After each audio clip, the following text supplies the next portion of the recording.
আমি বলেছিলাম দুর্নীতিমুক্ত বাংলাদেশ ইনশাআল্লাহ সবাইকে নিয়ে আমরা গড়ব।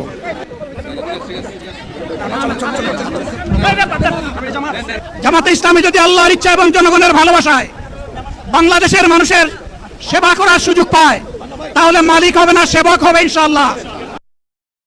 আমি শুধু বলতে চাই, আগামীর বাংলাদেশটা কেমন হবে? আমি বলি আরেকটা লড়াই হবে ইনশাআল্লাহ। একটা লড়াই হয়েছে ফ্যাসিবাদের বিরুদ্ধে, আরেকটা লড়াই হবে দুর্নীতির বিরুদ্ধে ইনশাআল্লাহ। এই দুর্নীতির মূল উৎপাটন করার জন্য যা দরকার, আমরা তারুণ্য এবং যৌবনের শক্তিকে একত্রিত করে সেই লড়াইয়েও ইনশাআল্লাহ আমি জয়লাভ করব। প্রিয় ভাইরা, জামাতে ইসলামী যে দুর্নীতিমুক্ত সমাজ গড়বে তার প্রমাণ কি? তার প্রথম প্রমাণ হচ্ছে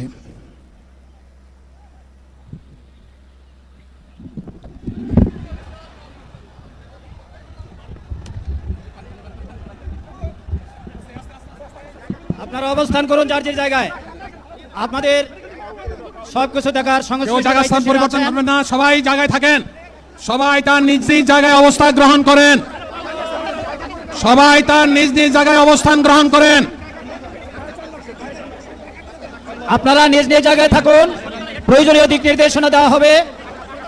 আপনাদের উত্তেজিত উদ্বেলিত হওয়ার কোনো কারণ নেই। মহান রাব্বুল আলামিনের একান্ত মেহেরবানিতে আমাদের প্রোগ্রাম। আলহামদুলিল্লাহ, শুকরান, আলহামদুলিল্লাহ কাসিরান। সম্মানিত ভাইরা, আপনারা সম্মানিত ভাইরা, আল্লাহ রাব্বুল আলামিনের রসের মেহমানিতে এই গরমের কারণে মাহফিল মুহতারাম আমিরে জামাত উদ্দিন শিষ্ট যাবেন ইনশাআল্লাহ। আমি আল্লাহ তাআলার শুকরিয়া আদায় করি, আল্লাহ তাআলার শুকরিয়া আদায় করি আবার আপনাদের সামনে দাঁড়াতে পেরেছি। আমি বলেছিলাম দুর্নীতিমুক্ত বাংলাদেশ ইনশাআল্লাহ সবাইকে নিয়ে আমরা গড়ব। আমরা কথা দিচ্ছি, বাংলাদেশ জামাত ইসলামী যদি আল্লাহ তাআলার মেহেরবানি এবং সরকার জনগণের ভালোবাসা নিয়ে সরকার গঠন করে, তাহলে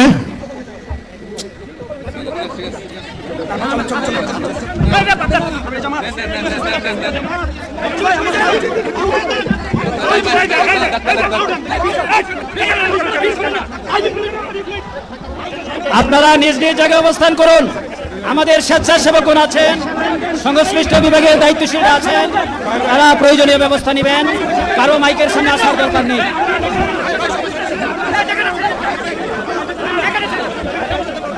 আপনারা অবস্থান করুন নিজ নিজ জায়গায়।